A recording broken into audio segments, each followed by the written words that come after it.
Welcome back to the Let's Get Personal podcast with Chris DiBella. Today, our guest is corporate and fine art photographer Matt McKee from Boston. In his 30-plus year career, Matt has seen the industry go from film cameras to digital and now into AI. We talked to him about his process, all the work he's done for us, and what he sees coming down the line. So let's get started.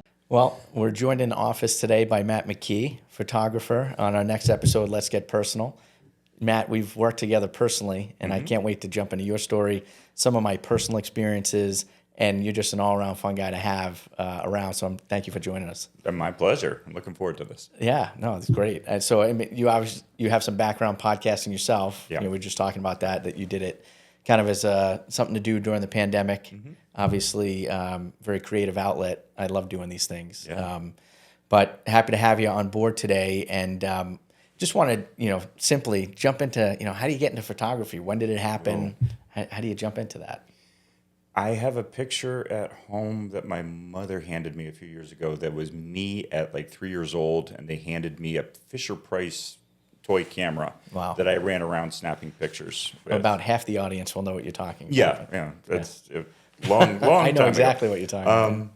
But I kind of played around with it. I got handed a Polaroid camera at one point when I was 7 or 8 years old and created a scene in my bedroom on a red shag carpet of a giant T-Rex model that I got at the Museum of Science one time. And it was like chewing on a Jeep with the little army men, and because I had just seen a Godzilla movie, and looking back on it now, that was when I realized I could create worlds. I could tell stories with images. Fast forward 20 years, 10 years, whatever it was, when I hit college, I discovered that I was too impatient, too immature really, but too impatient to take the time to do the drawing or the painting. I failed pottery. I was going to an art school, so pottery in some schools is kind of okay. Let's introduce you to the clay and let's have fun with it. Pottery at this art school anyway was very serious, and you were expected to be in the studio 24 hours a day. And I was a 17-year-old punk and discovered photography and was like, no, I don't want to do pottery. I want to take pictures. And they said, no, you need to learn all these things. Become a well-rounded artist. But that's really when I kind of discovered that photography was the shortcut. Right. Instead of setting up a still life and painting it for 3 weeks, I could click the shutter after setting everything up and go, okay, let's go on to the next idea. I've got too many ideas floating around. Let's get to the next one. And that's kind of described how I do photography now. I want to tell a story. When we came into photograph, I go on and ramble, so you have to cut me off when you want to. When I came into photograph you folks, we had a discussion, you and I, ahead of time. So what's the goal of this? Who's going to see these things? What do they need to see to change their minds about how they feel about you or feel anything about you? Right. So let's tell that story. So we photographed you at your desk with the award or the plaques behind. We photographed your team in their various places. We created scenes in different rooms that would talk about your professionality, your trustworthiness, your honesty, your ability to, I always say this line, to listen to a client's story, not take their bullshit, get to the truth of things. Right. So that you can solve the problem. If I can make you look like a hero, I mean, we scribbled all these things down and did sketches, did a walkthrough so that we could tell that story. And I forgot where I was going with this, but that's what I love about it. No, well, it's funny how when you outline it like that, it really just shows how much more there is to photography than just taking a picture. Yes. Because we did do all those things, and I'll get into a little bit of my experience with it, which was fantastic. But, knowing what you want to do with the pictures, what captures that, what background captures that, how to display the people, that's all that setup. It's kind of like prepping for a paint job. Yeah. Which is more important than actually painting. Yeah. Which I think is lost with the people that just come in and say, oh, I got the iPhone. I could take a nice picture, but maybe you're not telling the story the way you want to. Maybe you're not putting in that prep work, which when you put it that way, really it's a little bit enlightening because I do remember going through the process, but you forget how much really went into it, because we had a full day shoot. And, from our perspective, it's funny because, everyone, I've been doing this 20 years. I've had a multitude of different websites, and you just think, hey, let's just take a picture, let's take a headshot, you put it up there. And nowadays, everything's so visual, right? We live in this world where everything is, video and audio. And so you have to have high quality. Everybody's putting out high quality work. You don't want to be left behind. But it was kind of a great experience. It was kind of a team building experience, I think, for us too, because your whole staff and everybody was great and fun and made it easy. And, it was this day of, I think the whole staff thought, hey, we're celebrities. It kind of had that feel. None of us are, but you had that feel where you felt special, and the story was about you folks. I mean, a law office is a law office, but the people who are in the law office are what makes the difference. Right. And that's what the story was about. So yes, you guys were rock stars because you were the heroes of that story. Yeah, well, that's true. I know the staff was very anxious leading up to it, as I'm sure you get with a lot of your clients. Yes. And I think it's to this day one of the things they talk about the most. And I think the camaraderie, the shared anxiety, the shared, seeing the product at the end, and you're like, wow, this is really great, because you also get a sense of seeing what a professional can do versus an amateur, and it really does bring to life that story that you can't get just by even though cell phones are we tell all of our clients nowadays we live with a camera and a camcorder, so to speak, right, in our pocket, which we didn't have growing up. You mentioned Polaroids. I mean, that seemed life-changing back in the day, that you could have an instant picture of something. Nowadays, we have thousands of photos on our phones. And I think everybody probably fashions themselves a photographer these days.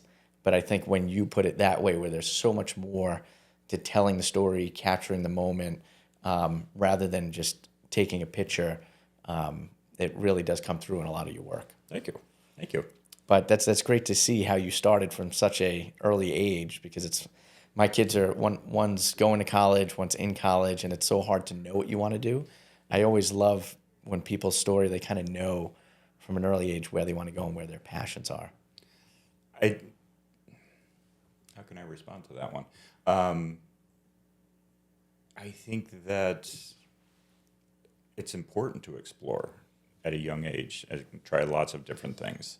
And if my own collegiate experiences actually informed how my sons made choices about their colleges, where you have to explore, and part of exploring is understanding that some of the things you're going to try are not going to be right. Right. My oldest went to UMass Amherst, it gets a lot of students from our area, but he discovered over the semester he was in there that they weren't going to let him explore the areas he wanted to explore because they had their curriculum, and they weren't going to let him have the time to do the exploration outside of classes. And he called us up, I think it was like 3 days into the second semester, and he called us up and said, "Mom, Dad, if I leave right now, you'll get back 80% of the tuition for the second semester." And my wife said, "Oh gosh, I think we need to talk about this." And I said, "No, he's made a decision. He's just told us what he decided, and he's coming home because this wasn't the right fit. He tried it out, he explored it, he gave it some time, and decided it just wasn't the right thing. So he went on to something else and a different school.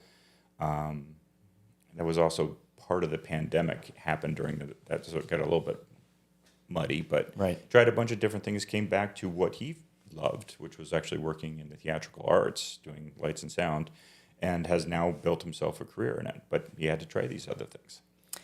It's so true. I tell my kids who are just getting into that realm is that it's just as important to know what you don't like as what you do like. And you may think you like something until you try it. And like we're talking about, everything is kind of a job. It sounds nice on the surface until you realize how much work goes into that. And if you love the monotony of the parts that you still have to do. Yeah. So that is an important part. I mean, then that's what being a 20-year-old is. Yeah. I would say try as much as you can. Oh, absolutely. And, I mean, when I was in college, I was telling my daughter, and she's at BU right now, and, go take, I took an astronomy class. I love astronomy to this day. And it's something I read up on and I'm still very curious about. And, that wasn't a major or anything like that, but it's nice to be able to explore other areas that could have spun into it. You could have decided sure. to go to a more science-based curriculum and Right. and followed up with it if that piqued your passion far enough. Yeah. I think college is trying to adapt to be I feel like when I went, and I'm sure when you went, like it was a much more rigid structure. And, now they're kind of letting them flow between the different colleges a little bit more and step outside of there's a curriculum, but it's not as rigid as it used to be.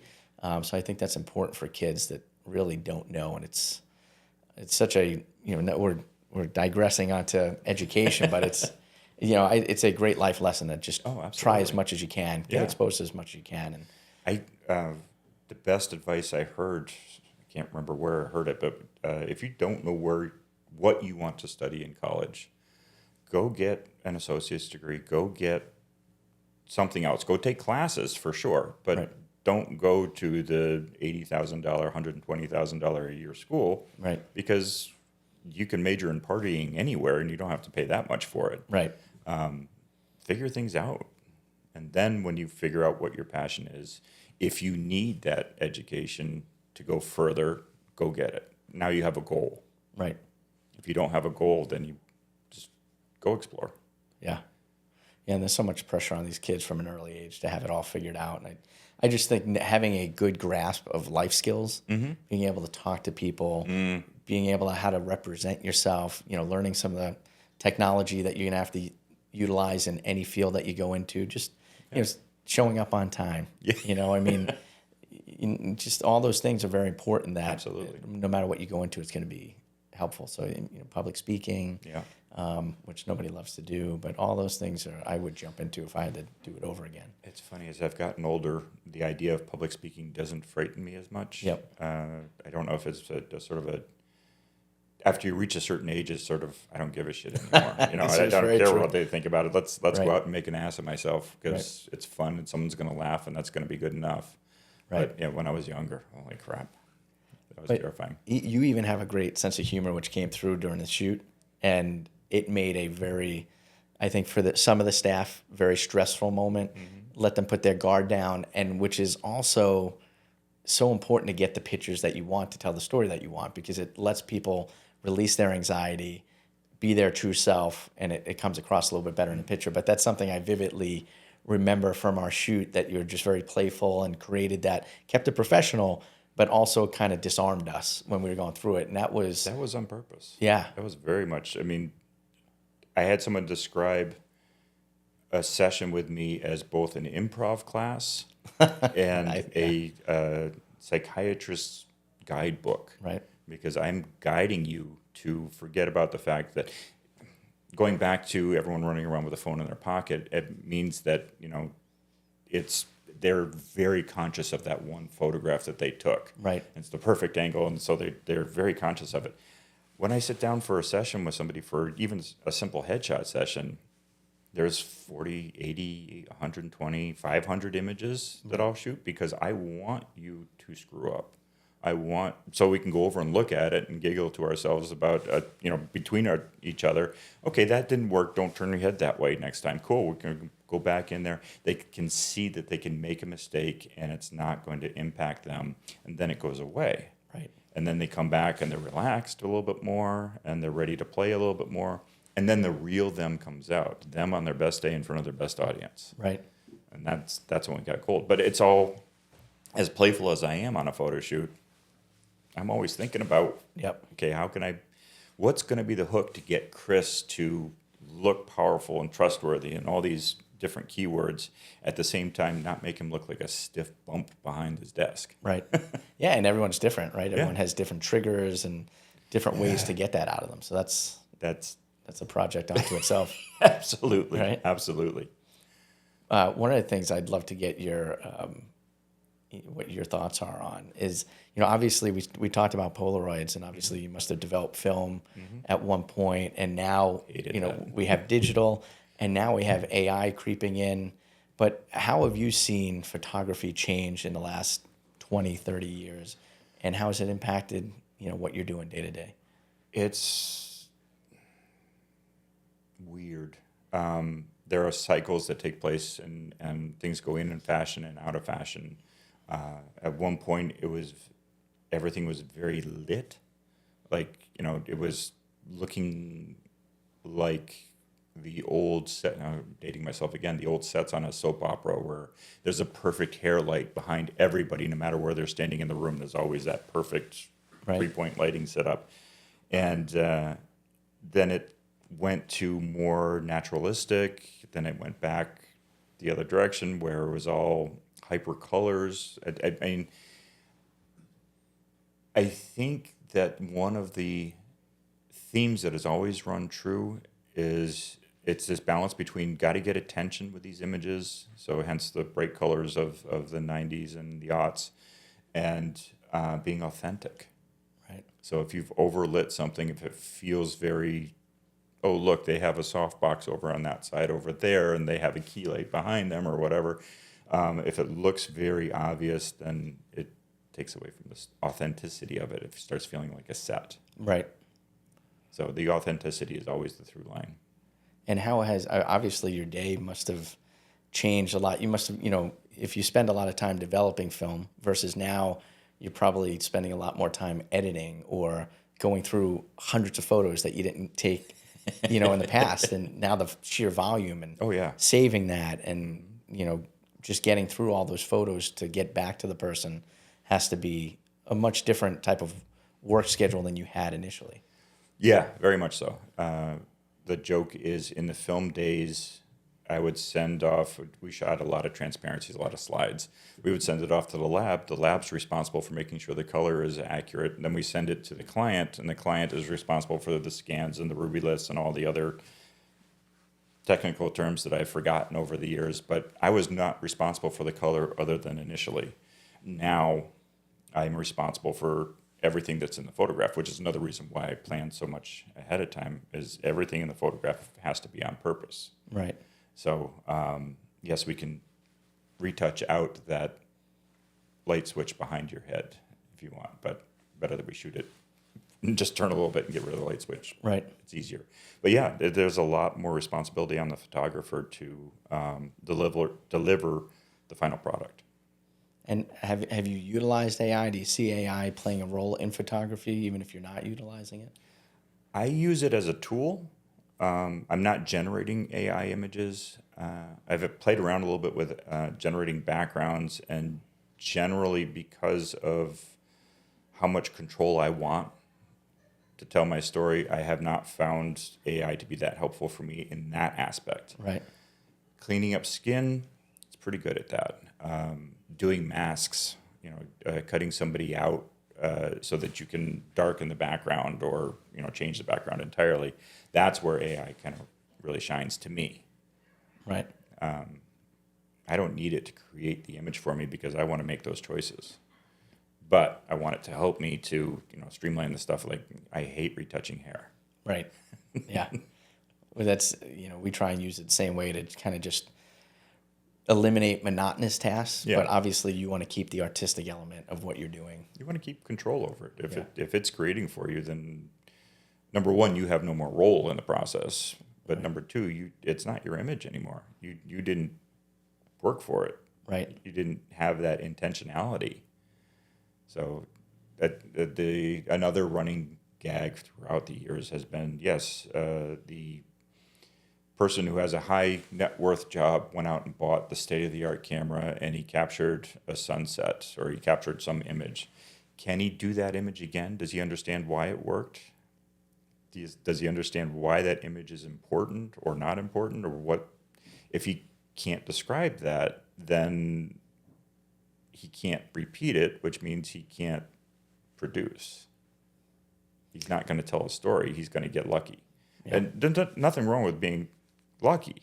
Part of my job is to look for those moments where the fates have intervened and there's something interesting happening, and it's up to me to make the choice to capture it or not. But you get more lucky when you know what you're doing. Yes. You know the backgrounds and how they interplay with the different depths of the picture. And I mean, I felt completely incompetent when you mentioned that, because I feel like I've taken a good picture every once in a while, but you're completely right. I wouldn't know why.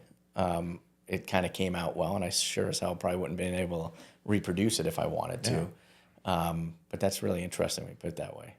And like I said, there's nothing wrong with that, but there are times where I've walked into a situation where everything about that situation was unlucky.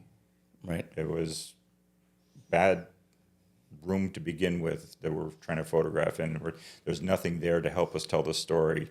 The subject that we're photographing doesn't really want to be there, but was told that, we need to do this photo shoot. A whole plethora of different things. So if you understand why a good photograph works, then you can apply those things and going, okay, so he's very uncomfortable on camera. We're not going to get him over that anxiety. So how can we play with things a little bit and make it so that he forgets he's on camera? Right. And then we got the shot. But we have to know what we're doing. There's a lot more when you put human beings into the mix. Absolutely. Much different than just shooting a mountain scene or something. When you have to disarm people, and I've seen it firsthand. I mean, that is a whole gift unto itself, because people have so many. We all live and walk around with insecurities, and to your point, angles that we like better than one another. You could see these young kids; they do all different types of things to, hold their arm a certain way to look more slimming, or it's just. There's so much of that going on, and there's probably even more anxiety nowadays because of social media. Oh, yeah. And so many more images out there that The curated world. yeah, and that's so hard That's a lot of pressure. to get people. I mean, that human element. So you're doing a lot of corporate. That was our interaction. Was that something you always did? Did you grow into? How did you get into that realm? I started out the traditional path for a lot of photographers. After you get out of school, you go and work for a number of different photographers in a number of different industries to try to figure out what's going to resonate for you. What do you think you can sell, basically? And I started out assisting and then jumped into doing editorial photography for a lot of high-tech magazines during the tech bubble. So I went into, I can't tell you how many different companies that were startup companies that were Monster, Inc., and that's the big one I can remember off the top of my head. But the idea was to photograph them for the covers of the magazines. And then you'd end up having a conversation where the publicity director or the marketing director comes over afterward and says, you did a pretty good job handling the CEO and kept things light, didn't keep him for more than, the 10 minutes that he allotted. You want to do some more work for us? And that's how I kind of got into the corporate side of things. It was a good learning experience. I don't think editorial certainly is not what it once was. I could make a living doing editorial back then, but these days I think that's a tougher road to hoe. Is that just because there's so many more pictures available, stock photos to buy, I think magazines, the budgets, as I started getting out of it, the budget started dropping. Yep. And part of that, and some of them have kind of made the transition over to the digital world, and so a lot of magazines just folded and went away. Right.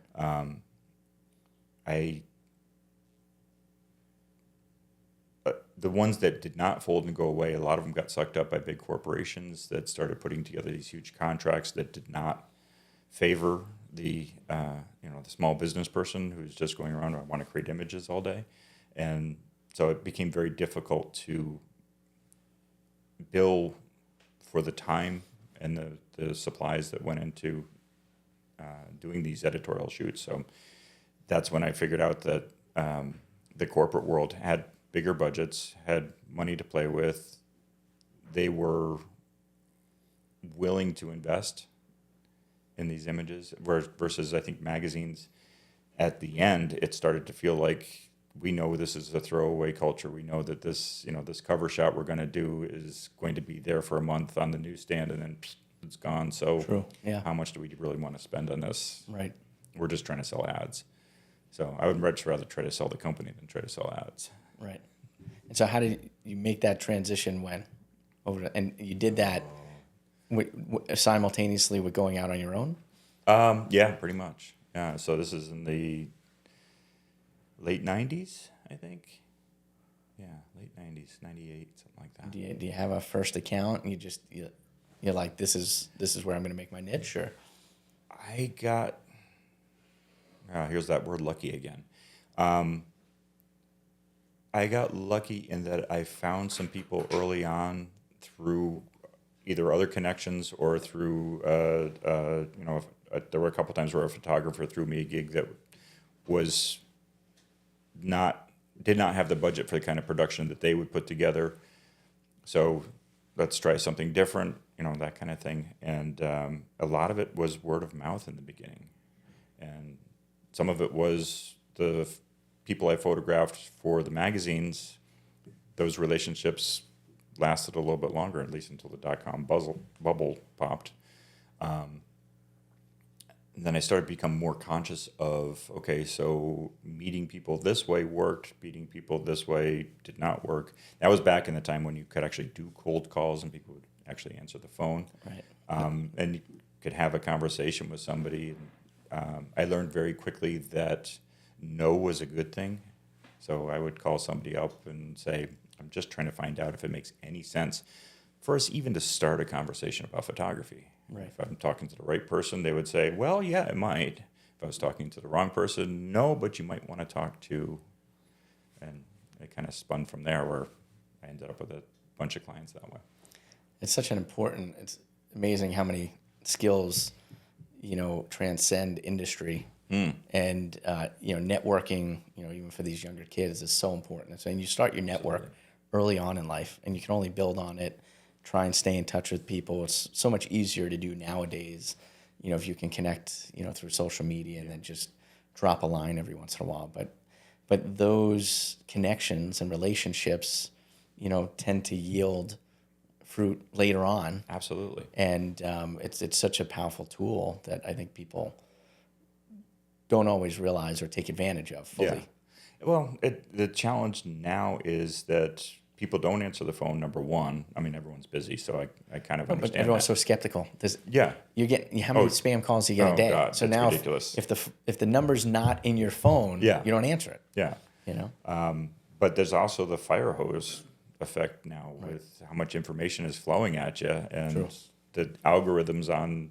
I used to be a big fan of back in the day, Facebook first and then Instagram, and I enjoyed Twitter for a while as a way of kind of reaching around and exploring who I should reach out to.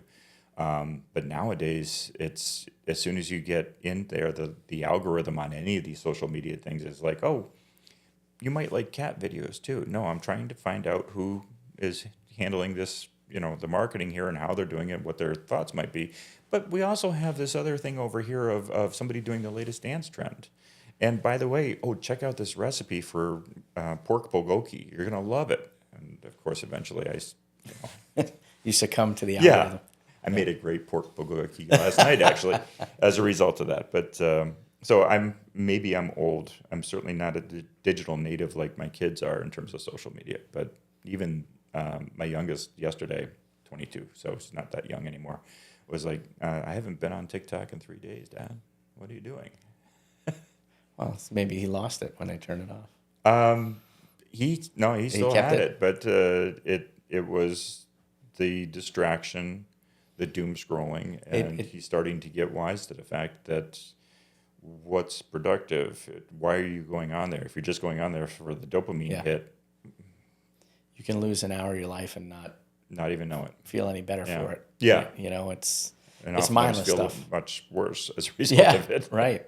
It's funny from my kids' perspective. 2 of them play hockey, and photography is everywhere now. So that I don't know if there's a resurgence because of social media, but all the kids will invite different photographers to all these high school hockey games. Huh. So there's this 617 photo, I believe, and they'll go to all the games. They'll take pictures of the kids. The kids will repost it and, give them a shout out for it. And they do a really good job. And some of them even recently, I think this 617 guy took the team. They're like they're blue and white, and said, you know what, there's a blue light at the Swampscott, train station. So he had them all come in their gear and took pictures there. But it was a good little creative thing. But it's neat seeing the kids get immersed in, because it is such a nice art when someone's doing it professionally. And Well, as you were talking about that, one of my thoughts in my head was, okay, so the kids are inviting these photographers in to shoot. yeah. Where's that photographer making their rent? It's a good question. That I don't know. I don't know if they buy images from them directly. I assume, different, action photos that are captured. Okay. Part of it is, and there's people that do video clips too of them. So they're capturing this guy that was really big. I think his name was Bernie. He'd come to all the high school games and he would take videos, and it would get out, and he had a groundswell of followers. Now, I don't know if he made money through that, but then I think he was just recently up working for the Buffalo Bills. There you go. And he went from there to working, I think, at BU for the hockey team, because he did such a great job locally with the high school teams. And then he just made his way up. But it was, a lot of them are just about making that name, and they do it through going for game. And I give these kids a lot of credit. They're working hard, hustling. Like, they're out taking pictures. They're doing all the editing, all the behind the scenes that better than most, that, I think everyone just sees a great clip or a great picture and just thinks, wow, they got lucky and they caught that, and guess what? Hours and hours of work. Your luck improves when you actually know what you're looking for, and you know how to capture it. And, so I feel like photography, as we move into this digital age, and I think and you think about AI, there's one way you think, wow, is it as important as it was when you had to do all the work behind it? And now I think it's so much more of a part of our society. Because I have more photos than I ever had in my life. Yeah. And there's a big difference between the ones that are professionally done, which we can see. We can see when we have you in to do the stuff through our work. We can see when, someone's taking it professionally at the kid, at a wedding or the kid's graduation or a sporting event, versus me just snapping it at a sporting event. Now these kids, they don't want my picture at the game. They want one of these guys that's taking thousands of pictures, and it's and then editing it down to the 5 as the puck is coming into the glove. It's pretty wild. But it's, life to me is all about memories, and it's so great to be able to, look back on experiences that only photographs can capture. We have our memories, but memories stay alive a little bit better when you have supporting photos Absolutely. to go along with them. Yeah. Where do you see it going in the next 10 years? I don't know. I've been thinking a lot about that. So I'm 58. My wife is going to be retiring in the next, 3 to 5 years. You don't care? Is that what you're saying? Well, no. But just kidding. I do care because I love. Got to get those vacation photos Yeah. around the beach. Well, maybe. So I have a different philosophy on my beach photos on vacation. That's me capturing the memories, right, versus me catching the the waves and the sunset kind of thing, where I want to evoke in somebody feelings that they weren't there to experience. Right. But I don't know where exactly it's going. It's kind of interesting because when photography first came on the scene in the 1890s, I think it was, or 1840s, so whenever it came on the scene, the painters, everyone was getting, of a certain demographic and price point, people were getting paintings done as their portraits. That was their headshots. They didn't have LinkedIn at the time, but if they did, it would be all oil paintings on there. Right. And all the painters were like, oh my God, this is terrible. This is going to kill our industry. It's going to do all these kind of wild things. And in a way it did, but in another way, it freed up those artists to find other ways of experimenting with paint. That's when you had, the surrealist movements, the cubist movements, and the paintings become much more much more storytelling, much more free. I think that some of the people I'm seeing using AI on social medias, some of them are phenomenal, and they have found the intentionality in the pieces. And I can't think of any of the people's names off the top of my head right now, of course, but they have found intentionality in what they're creating. And even though they're using AI as their primary platform to be creating in, they're still creating images that are very stylistically theirs. Right. And that part is kind of fascinating to me, because there are always limitations in photography where you're stuck with the physics of the camera and the lenses and what it's able to capture in low light situations and whatever situations. And if we could avoid some of those walls that I run into with every new camera body I get, I test it out and I'm like, okay, so I can't go beyond this point because the camera won't do it. I can't do this because the physics of light won't let me do it. If AI can get me around those things, what other stories can I tell with it? That could get very interesting. That is interesting. Yeah, you raised it a couple times, and I feel like I know, but you mentioned this term of intentionality. What do you mean by that? Oh, I actually really hate buzzwords, but that's one of the ones that always kind of comes back to me. Intentionality, authenticity, mindfulness, all of these are going back to when we were talking about the guy who got lucky with his camera and happened to catch the shot. I don't want to need to get lucky. I want to be thinking about what story I'm trying to tell.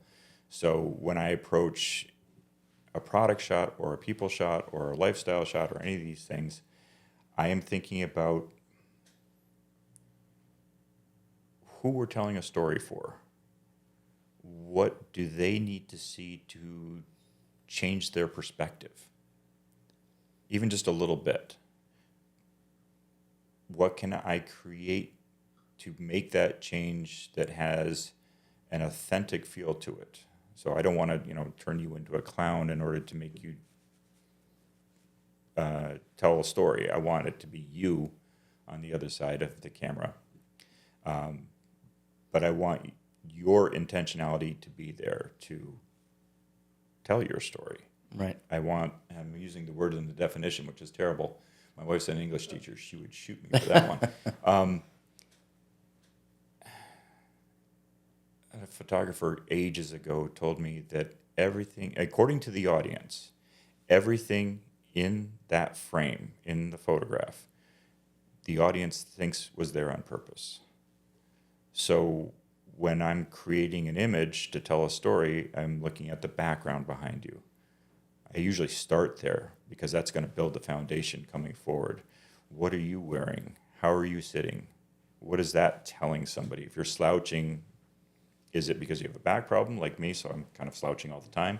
Or is it that you are not being honest? Okay, so what do we need to do to correct that? Right. Bring the story forward another step. What's in front of you? He's got a microphone in front of him which is going to tell a story. Is it a good microphone? Well, it looks good to me. Okay, so that's going to tell a story about the quality of what you're putting together. All these things are back to intentionality. Done with purpose. Yeah, done with purpose. Yeah. That's the intentionality I want. So the happy accident will happen where, somebody hands you a glass of water and it happens to be a nice glass and it tells a further story about things. That's cool. That's a happy accident. I don't want the ceiling light to fall down because that's not a happy accident at that point. So I want to control the fact that my light hanging over your head isn't going to fall on you.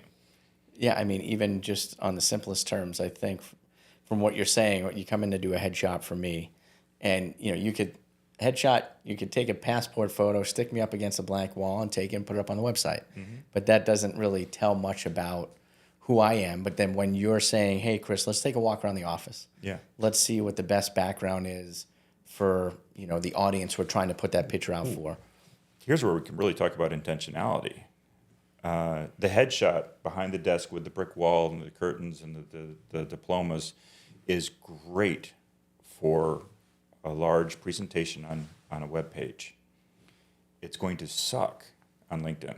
Right. Yeah. So let's photograph you on a blank white wall, nice lighting, nice styled.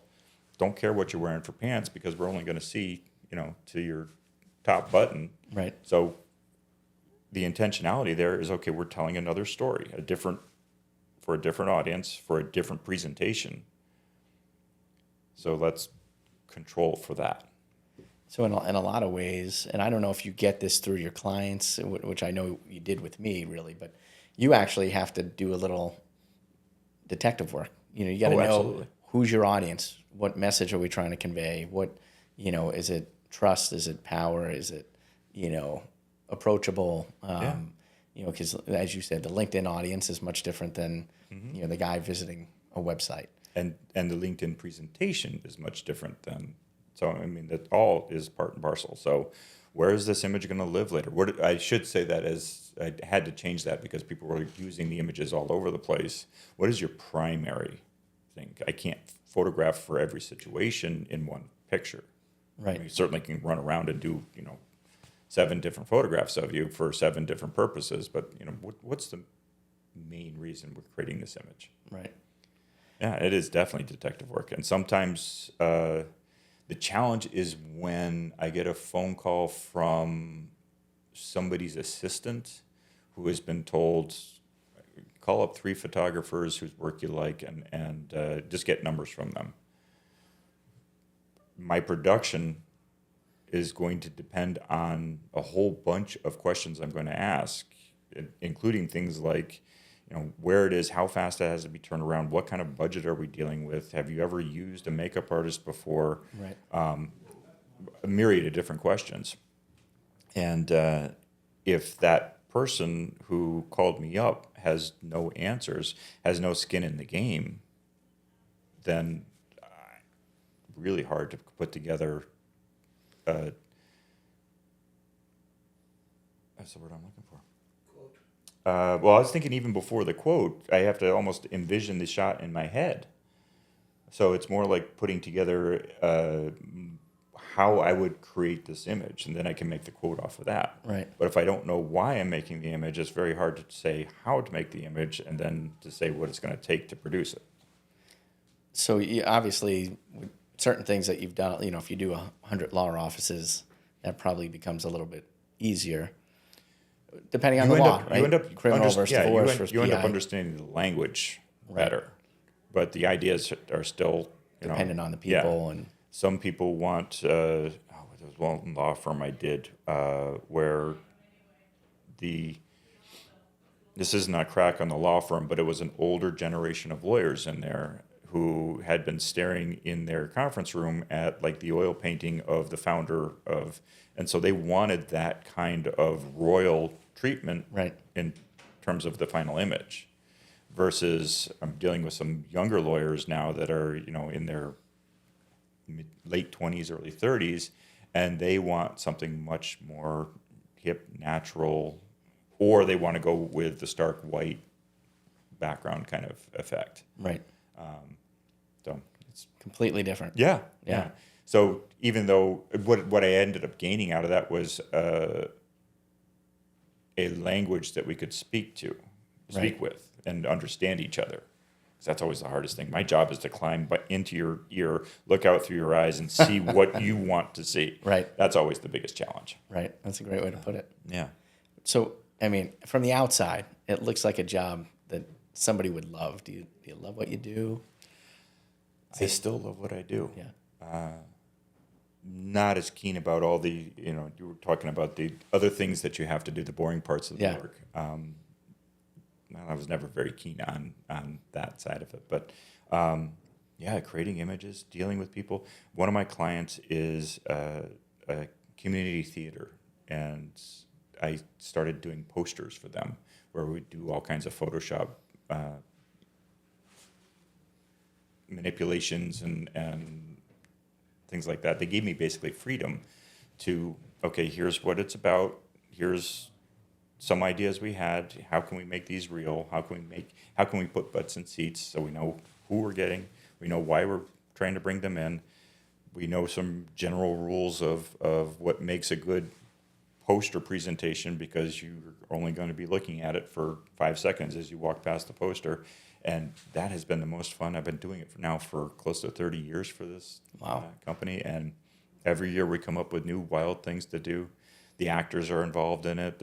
You have the director and the producer and the publicity director and all involved in it. And we're all working toward one purpose. And doing a photo shoot with them, even doing the initial meetings with them or throwing ideas around, it is an adrenaline rush. Yeah. And, And that's when I first started out, going back to the days of assisting and then going into doing editorial, I thought the photographer was a lone wolf kind of guy. I would show up sweaty, carrying my gear, right, and try to figure out how to navigate things. And over the years, I'm a very slow learner, but I've learned that this is a team effort, and sitting across from somebody, throwing ideas back and forth about what an image needs to be and why it needs to be that way. Right. You end up with the sum is greater than the parts involved. Right. I can't remember exactly how that phrase goes. It's an old phrase, but that's the rush. That's, I got this idea, Chris, we're going to photograph it this way. Oh, what if I brought this in? What if I brought that in? Oh, yeah. Oh, that's got possibility. That no, I'm not so sure about, but let's go with this one and see where it goes from there. And then somebody else says, oh, yeah, but he shouldn't wear that jacket with it. We should do this other jacket. Oh, all of a sudden you end up with an image that if I had just tried to create it on my own, it would look one way. If you had just tried to create it with your iPhone, right, it would look another way. Yep. But because we had 3 or 4 people all working on it, we got something that's going to be interesting now. Yeah, so you bring me to another question. Maybe you answered it, but you may have more. Are there? I always got more. That's the problem. I've been doing this too long. But obviously, you love what you do. You've been doing it a long time. Are there a couple projects that stick out in your mind that just are? You look at, you look back and just say, "Wow, those were really some of the best work I've done, or most enjoyable projects I've worked on, or things that you really were happy with the end product." You're asking an artist if he's ever happy with his work. The cliche answer is, what's your favorite project? It's the next one. And I hate the cliches, but as I've gotten older, I started to see the truth in them. Yep. One of my challenges is I have short attention span theater going on in my head. So after we had this great project where we photographed, 125 biotech products for this company. And it was a really interesting technical experience. As if somebody hands you a bag of what looked to me like sand, no, this is, a $5,000 bag of this biochemical, and we're going to be selling it, blah, blah, blah. How do you get that bag to tell the story that this is a quality product that's worth $5,000 that's going to be, look like that kind of quality? There's a highly technical exercise to do. It was great. We shot for a week, and I got to work with all kinds of great product managers who were really into what they were putting out, and it was a lot of fun to do. After that week, though, I could not wait to do the poster that was coming up, because that poster, I can't remember what the poster was for. It was something where I had 10 actors in the studio doing individual shots and a group shot together that we were going to be manipulating all over the place. And I love actors because they're very outgoing. They're not the technical side of things. Right. So I had to be ready for that moment when that expression flew past their face as they were projecting their character for whatever reason it was we were doing it. That was so much fun to do. After I got done with that and putting that all together, the next shot, I can't remember what the next shot was, but it was a smaller project that involved, a firm where we were photographing 10 people for it, and we were photographing in labs. We were going into the labs. That was a whole different kind of storytelling. So I need that different kind of storytelling to keep myself fresh. Right.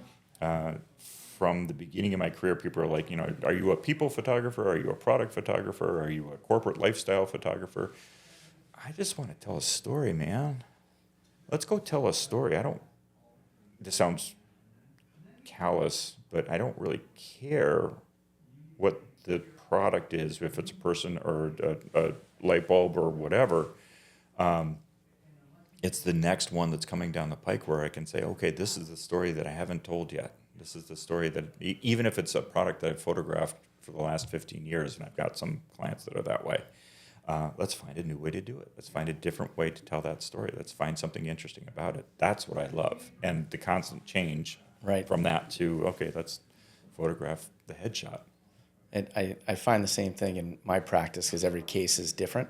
So you're constantly working on something new, different people, different story, different set of facts. And that sounds to be very similar to what you're dealing with, where it gets less monotonous. It keeps the interest going, keeps the artistic blood flowing. And allows those intuitive leaps. Yep. I was looking online. There was one called the Sweet Blast series. That seems very interesting.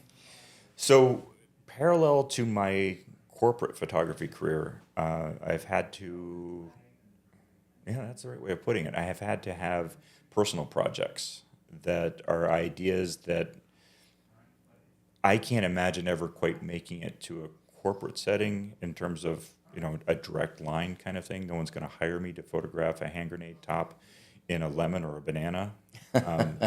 But that series started when I was listening to public radio way back in the day. So this was 2012, I think, something like that. And they were talking about that's when genetic modification was really getting hot. Monsanto was on the hot spot because they were creating both the weed killer and the seeds, and which is cool. The seeds would not be affected by the weed killer, but then they were putting this sort of monopoly thing on top of it where, you couldn't replant the seeds. They owned the genetic material, and I can't argue. I mean, you're a lawyer. You could argue that stuff back and forth a lot better than I could. But it started occurring to me that, okay, we've created a monoculture with some of these food groups, a lot of our food groups, and some of the things that I love to eat, at least according to the news reports, they're threatening them. And I don't know exactly how the story happened in my head, but I found myself envisioning a lemon with a hand grenade top on top of it, a fuse. And over the years, people have said, so, what happens if you pull the hand grenade pin? And it's like, it's obvious what's going to happen if you do that, but it's about the potential that we have to destroy ourselves by letting the science get carried away. Right. It's the Jeff Goldblum quote, just because you can do it, should you? Right. Kind of thing. So that series kind of rolled out of there, and it was the series that I used to keep the intrusive thoughts in my head, as it were, as opposed to bringing them out at a corporate shoot where it might frighten people. But it is so, I love thought-provoking images, and where you can, you're telling a great story and you're mixing themes, but you're really hitting a point in a way that picture tells it. You take 5 minutes to tell the same story. Yeah. And one picture and one image can do that, and that's really, I really love coming across those images in different locations, and that struck me when I saw that series. Very neat. It was fun. I may revisit parts of it in the future, but we'll see where it goes. So what's the next 5 or 10 years bring for you? Oh, good question. Still chasing the corporate dream. Still watching what is stylistically appropriate for different industries, and still creating those things. So with my wife being within a few years of retirement, we've had that discussion throwing around. So, what are you going to do when you retire? If she retires, if I'm just sitting around the house, we'll probably, it wouldn't be a good scene. So I got to be doing something. But I don't ever, while I see myself not wanting to chase certain aspects of my photography practice that corporate has led me into. Somewhere down the line, I'm not going to want to, go out to these labs and be photographing in labs. Partially because I think I've told a lot of the stories already, and it's not going to be as interesting to me. But I don't see myself ever stopping creating. The ideas, the desire to create and tell these stories that created the Sweet Blast series and Promethean Dream series and the Tool series and all these other things, they're still going to be percolating in there. And if I go too long without creating something, I start getting antsy. My wife can tell right away. I know it's Sunday. Go into the studio. Go create something, anything. Just go do something. And I'll be like, okay, well, I did have this one idea, and I figured that's probably what's going to end up happening in retirement too. Well, that's great to have that creative outlet that a lot of people don't have, and you can carry that with you through retirement. If just to end on, and I want to give you a great plug because we've had a great experience, and obviously you do Appreciate that. the law in the legal industry. Yeah. What other who are clients out there that might have listened to this that have maybe where can they find you online, and what types of industries could benefit from your services? Ooh, the wise ass answer is all of them. That's not completely true. So you can find me online at www.mckeephotography.com. My fine art stuff is at theartofmattmckee.com. In terms of the industries, it's funny because I've been hired by some industries that I wouldn't have thought that they would have brought me in for. And I've worked in other industries where I was very quick to realize that it really wasn't a fit because they didn't have my same desire to tell a story. They were just checking a box kind of thing. So I don't think, I do think to a certain extent, it's not so much about the industry. It's about how well do you understand, how well does the client understand that the audience is looking at them and seeing a story. If you understand that they're looking at that, then you might want to control the story is not quite the right way of putting it, but you might want to tell the story that you want to tell intentionally. Right. Otherwise, it's accidental, and they may take away a whole different story from you. And the nice part about our shoot, and we're probably gonna have to refresh it soon, as new people come on, right? But we still have that archive that you've given us, and so much went right up on the website, and so much, as we continue to do marketing and we find these photos that you captured that were like, oh my God, that's perfect for this type of post that we're doing, and it's kind of the gift that keeps on giving, and you do have to refresh it because there's a lot of things that change. A corporate library is really only good for 1 or 2 years of active use. Right. And then fashions have changed. People have put on, taken off weight, changed hairstyles, whatever it is. And then, you throw it up and it looks like, I've seen some people have like images from the 90s up on their website. Oh, yeah. It's like, no. Yeah, yep. You see that all the time. Yeah. Now you've just told the audience that either you don't care or you don't have any understanding of what you've done, or you're too vain to actually have a picture of how you actually look right now. Right. And all of those things are a detriment to a brand. Right. But I mean, I guess I would say to anybody considering it's not only just such a great thing to do. I think it's a great team building experience. It's great because this is how people consume information now. Yeah. I think it's great to have somebody like yourself that has some purpose and intentionality behind it, that is telling the story they really want it to tell, which I don't think that people really that haven't had a professional photographer really understand until they see the difference. And it also, you're now creating that archive that you can do other things with. Yeah, and absolutely. everything now is visual. Yeah. Everything we digest online, all the social media. People will look at the picture before they look at the headline. That's right. And so I encourage anybody out there who hasn't, give them a call, give it a shot, because it really has been a great experience for us. Thank you. We're so happy you joined us. It was my pleasure. Great having you on board today, and best of luck. Thank you very much. Awesome. You too. As always, thanks for joining Let's Get Personal. If you know someone who might like this episode, please share it with them and review us on iTunes, as it really helps us to get the word out.